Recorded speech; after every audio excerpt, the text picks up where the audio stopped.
हे hi guys, आज मैं explain करने वाली हूँ मॉन्स्टर हंटर फिल्म को। शुरू करने से पहले आपसे बस छोटी सी रिक्वेस्ट है, एक्सप्लेनेशन पसंद आए तो वीडियो को लाइक जरूर से जरूर करिएगा। फिल्म की शुरुआत होती है एक नई दुनिया से, जहाँ हम एक रेतीली जगह पर एक बहुत ही बड़ी सी जहाज को चलते हुए देखते हैं, जिसमें बहुत सारे हंटर्स थे। ये सारे हंटर्स सामने दिख रहे टावर की तरफ जा रहे थे, पर इससे पहले कि वो अपनी मंजिल तक पहुंच पाते, रेत का बहुत बड़ा मॉन्स्टर डियाब्लोस उन पर हमला कर देता है। पर किसी तरह वो सारे हंटर अपनी मंजिल तक पहुंच जाते हैं, पर उनमें से एक हंटर उसी रेत में गिर जाता है। इसके बाद सीन शिफ्ट होता है हमारी दुनिया की तरफ, जहां पर हम 6 सोल्जर्स को देखते हैं, कैप्टन आर्टेमिस और उनके 5 साथियों को। वो यहाँ पर एक ब्रावो टीम को खोजने निकले थे, जो कुछ ही दिनों पहले यहीं से लापता हो गई थी। ये सभी आगे बढ़ते हैं तो हम देखते हैं कि रोड के दोनों तरफ बहुत ही प्राचीन खंभे लगे हुए थे, जिनमें अजीब तरह के मंत्र लिखे हुए थे। अब वो उस जगह पर पहुंच जाते हैं जहां से उन्हें सिग्नल भेजा गया था, पर वहां ब्रावो टीम का कोई भी अता पता नहीं था। तभी इनकी नजर सामने जाती है, जहां से एक बहुत ही बड़ा तूफान इनकी ही तरफ बढ़ रहा था। ये देखकर कैप्टन आर्टेमिस सभी को वापस लौटने का ऑर्डर देती है और सभी अपने जीप को टर्न करके वापस आने लगते हैं। लेकिन ये तूफान बहुत ही भयावह था और ये कुछ ही मिनटों में इन सभी को अपनी चपेट में ले लेता है। अब इसके बाद जब तूफान शांत होता है तो ये सभी खुद को एक अलग ही दुनिया में पाते हैं, मानो वो कहीं और टेलीपोर्ट हो गए हो। वहां पर उन्हें कोई रास्ता नहीं दिख रहा था, तो वो सभी रास्ते की तलाश में इधर उधर देखने लगते हैं और तभी इनकी नजर बहुत सारी गाड़ियों पर पड़ती है। साथ ही वहां उन्हें ब्रावो टीम की भी गाड़ी दिखती है, जिसके अंदर के सारे सोल्जर्स जलकर मर चुके थे और वहां की रेत कांच में बदल गई थी पिघलकर। ये देखकर इन सभी को बहुत ही आश्चर्य होता है कि ये अभी है किस जगह पर और ये रेत कैसे पिघलकर सीसा बन सकती है। अब इसके बाद ये सभी रास्ते के तलाश में आगे बढ़ने लगते हैं जीप से, पर इनके सामने जो आता है वो देखकर इनके होश ही उड़ जाते हैं। इनके सामने डायनासोर का एक बहुत ही बड़ा कंकाल था, पर इस दुनिया में ऐसा कंकाल मिलना पॉसिबल भी तो नहीं था। इन्हें बहुत ही अचंभा होता है। इसी बीच हम दूर पहाड़ी में एक हंटर को देखते हैं और ये वही हंटर था जो कि रेत में गिर गया था, अपने साथियों से बिछड़ गया था और ये इन सोल्जर्स पर अपनी नजर बनाए हुए था। तभी अचानक वो अपने तीर से इन पर एक एरो चलाता है, पर वो उन्हें नुकसान पहुंचाने के लिए नहीं था, बल्कि वो उन्हें वार्न कर रहा था। पर इसे देखने के बाद आर्टेमिस और उनके साथियों को कुछ भी समझ नहीं आता। उन्हें लगता है कि शायद कोई उन पर हमला करने की कोशिश कर रहा है, पर इससे पहले कि वो हंटर को शूट कर पाते, उन पर डियाब्लोस हमला कर देता है।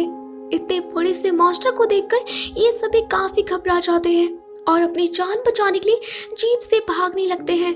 साथ ही वो डियाब्लोस पर लगातार हमला कर रहे थे, पर ये मॉन्स्टर बहुत ही ज्यादा ताकतवर था और इन 6 सोल्जर्स में से 2 को वहीं पर मार गिराता है। साथ ही वो इनकी जीप को भी पलट देता है, पर आर्टेमिस अपने साथियों के साथ किसी तरह पहाड़ की तरफ भाग आती है और एक गुफा में छुप जाती है और आर्टेमिस भी उन तक नहीं पहुंच पाता, तो वो वापस रेत में लौट जाता है। अब इन्हें लग रहा था कि शायद अब वो बच गए हैं और अब उन्हें बस अपने घर जाने का रास्ता ढूंढना होगा, पर तभी पीछे से एक बहुत ही बड़ी मकड़ी आर्टेमिस पर हमला कर देती है, जिससे आर्टेमिस वहीं बेहोश होकर गिर जाती है।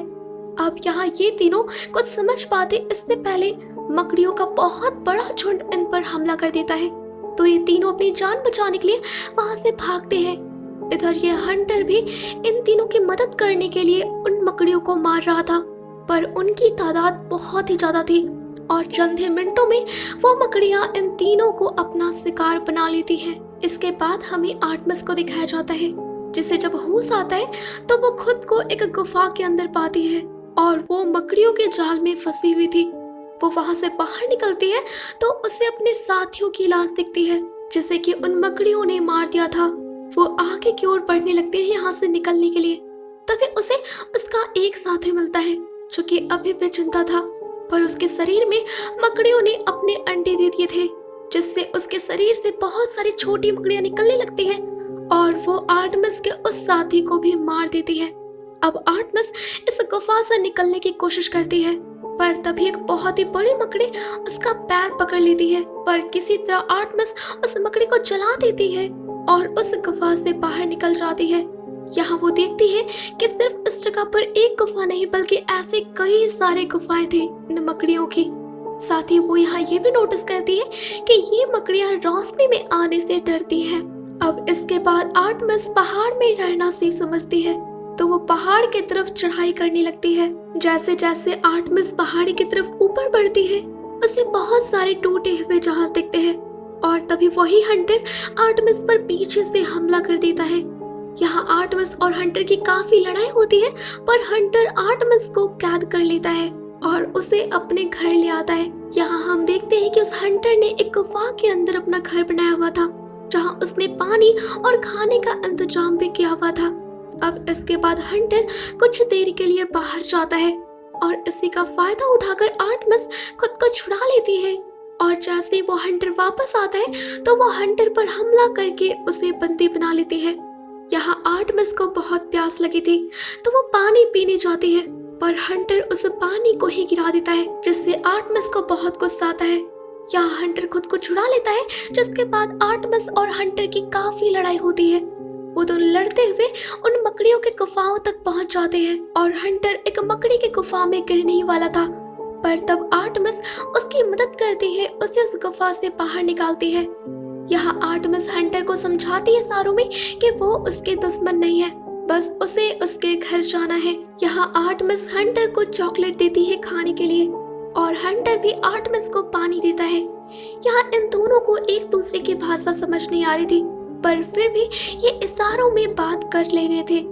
यहाँ हंटर आर्टेमिस को बताता है कि वो कई दिनों से यहाँ पर कैद है और अगर उन्हें घर जाना है तो उन्हें सामने दिख रहे टावर पर पहुंचना होगा, पर इससे पहले उन्हें रेत के मॉन्स्टर डियाब्लोस को खत्म करना होगा, क्योंकि वो उन्हें उस टावर तक पहुंचने ही नहीं देगा। इस बात को सुनकर आर्टेमिस हंटर को कहती है कि उसकी जेब में बहुत सारे वेपन्स हैं, जिससे वो उस डियाब्लोस मॉन्स्टर को खत्म कर सकते हैं।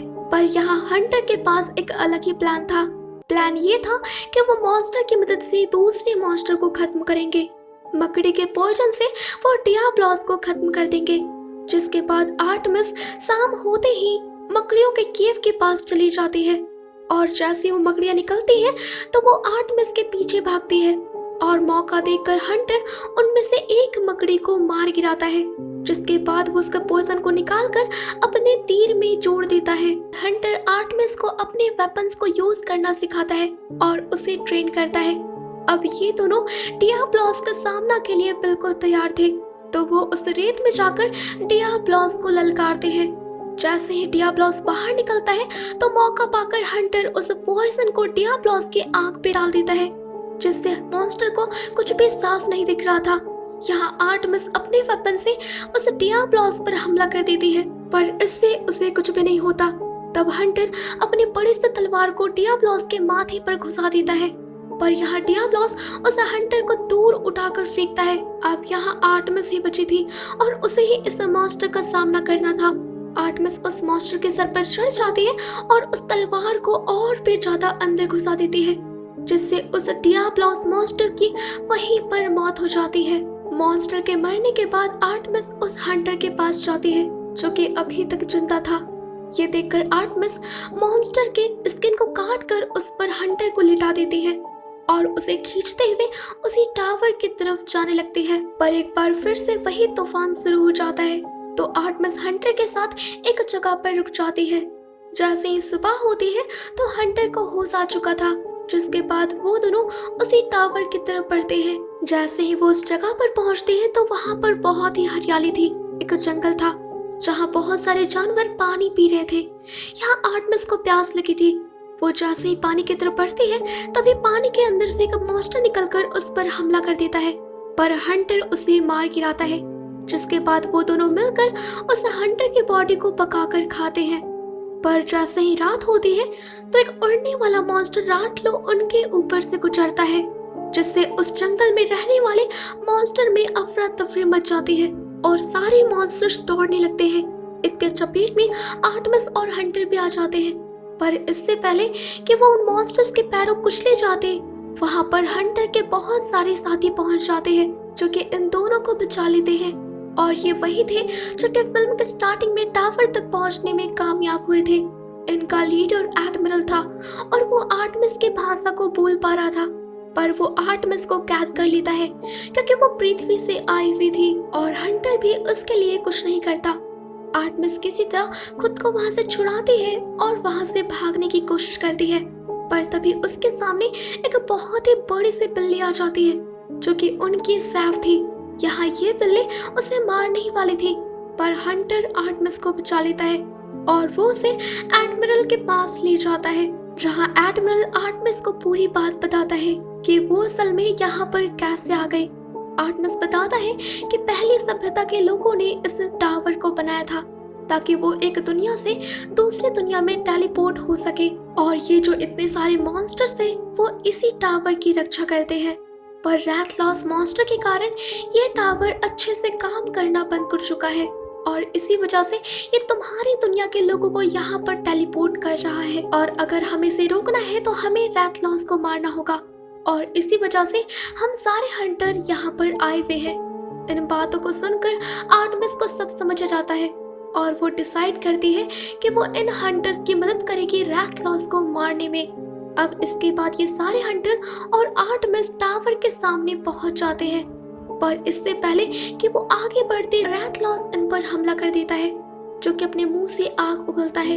यहाँ एडमिरल आर्टेमिस और बाकी सारे हंटर इस रैथलॉस को मारने की कोशिश करते हैं, पर ये बहुत ही स्ट्रॉन्ग मॉन्स्टर था और ये इन्हें आग से जलाकर मारने लगता है। यहाँ आर्टेमिस रैथलॉस को मारने की कोशिश में एक खाई से नीचे गिर जाती है और टेलीपोर्ट होकर अपनी दुनिया में यानी पृथ्वी में आ जाती है, जहाँ पर उसके साथ ही उसे रेस्क्यू कर लेते हैं और उसे प्लेन से लेकर जा रहे होते हैं। पर तभी रैथलॉस भी टेलीपोर्ट होकर हमारी दुनिया में आ जाता है और वो यहाँ अपना आतंक फैलाने लगता है। वो सभी जीप्स को जला देता है और प्लेन्स को भी डिस्ट्रॉय कर देता है, पर आर्टेमिस अभी भी जिंदा थी, वो बच गई थी। वो अपने हथियारों से रैथलॉस पर हमला कर देती है, पर उसे कुछ भी नहीं होता। यहाँ रैथलॉस अपनी आग से आर्टेमिस को जलाने वाला था, पर जैसे ही वो ऐसा करता आर्टेमिस उसके मुंह पर ही हमला कर देती है, जिससे रैथलॉस अपने ही आग से जलने लगता है। पर वो अभी भी मरा नहीं था। वो फिर से खड़ा होता है और आर्टेमिस पर हमला करने वाला था, पर इसी बीच आंटर और एडमिरल वहां टेलीपोर्ट होकर आ जाते हैं जो कि यहाँ आर्टेमिस की मदद करने आए थे, और ये तीनों मिलकर फिर से एक बार उस पर हमला करते हैं, जिससे वो रैथलॉस वहीं पर मारा जाता है। पर तभी फिर से वही तूफान वहां शुरू हो जाता है और ये तीनों देखते हैं कि एक और रैथलॉस स्काई टावर से इस पृथ्वी की तरफ बढ़ रहा है। ये देख आर्टेमिस डिसाइड करती है कि वो अपनी दुनिया में नहीं रहेगी, वो उसी दुनिया में जाकर सबसे पहले उस स्काई टावर को बंद करेगी ताकि ये टेलीपोर्ट रुक सके। ये तीनों सामने से आ रहे रैथलॉस पर एक साथ हमला कर देते हैं और यही ये फिल्म खत्म हो जाती है। तो गाइस, आई होप आपको एक्सप्लेनेशन पसंद आई होगी, तो वीडियो को लाइक और चैनल को जरूर से जरूर सब्सक्राइब करिएगा। Thanks for watching.